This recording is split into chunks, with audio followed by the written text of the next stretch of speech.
Good evening. My name is Nikhila. I'm a dental student. My information about Islam is really less. Whatever I know is because of my friends.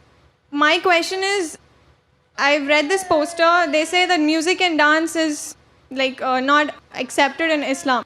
Why is that? I mean, you cannot say it's generally also you can listen to music or singing or dance or whatever.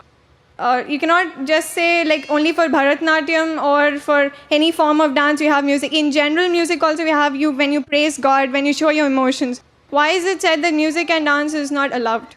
Sister asked the question that why is it in Islam that music and dance are prohibited? First I'll come to music, then I'll go to the dance.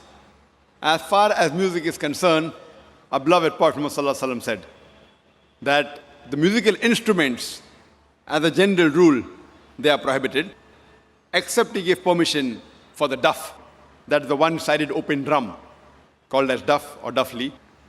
Besides that, the Prophet prohibited because, if you analyze, it takes a person away from the remembrance of Allah subhanahu wa ta'ala, from the remembrance of Almighty God.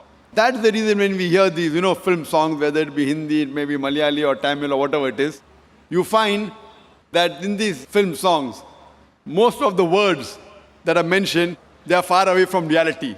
The hero tells the heroine, "Main tumhare liye chand tod ke leke aaunga, main tumhare liye sitare tod ke leke aaunga, I'll get the moon for you, I'll get the star for you." We know it's not possible. No man can get the star or the moon for his lover. But yet, we keep on repeating because of the ambience, because of everything. So because of this, general rule is that the music does take a person away from Allah subhanahu wa ta'ala. That is the reason a beloved Prophet prohibited musical instruments except for duff. Or as generally with your voice. For example, when a person recites the Quran.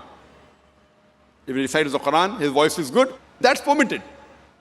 Because that takes a person towards Allah subhanahu wa ta'ala. The musical instruments along in the background do create a different ambience.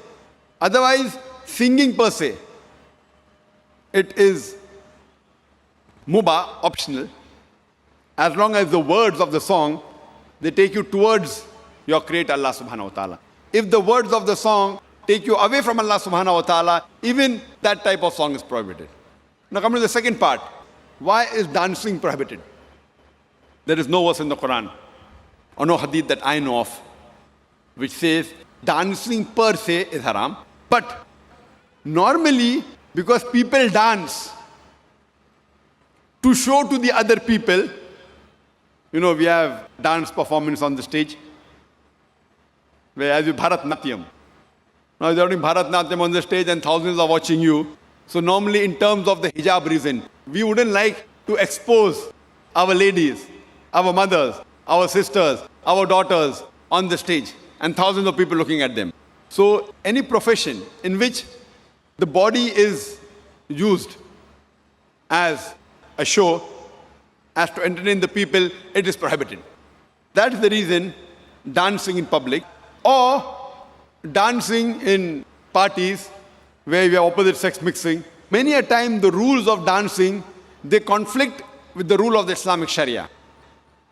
Normally when you have a dance, you have pairs, male and female, and most of these pairs, that the girlfriend, boyfriend, and you dance in front of other people. So because it breaks the system of Islamic hijab, that's the reason per se it is prohibited, because it goes against the system of hijab. So you have to realize that many a time when you dance in public, you go out for parties and you move around. Otherwise, with you and your wife, you can do what you want as long as it doesn't go against the Sharia. Alone in closed doors, husband and wife, what they want to do, as long as it doesn't go against the rules of the Quran and Sahih Hadith, there's no problem. But because most of the time dancing exploits the body, it includes singing, dancing, you go on the stage and other people are watching, so it breaks the rules of Sharia, of the hijab. And you can hear my video cassette, Women's Rights in Islam, Modernizing Outdated, which speaks in detail. Why do we Muslims protect, why do we love, why do we revere our women for? Because we love our women, that's the reason we protect them, and we don't want to exhibit them. That's the reason professions which involve singing in public, or dancing, or modeling, these professions are prohibited for a lady.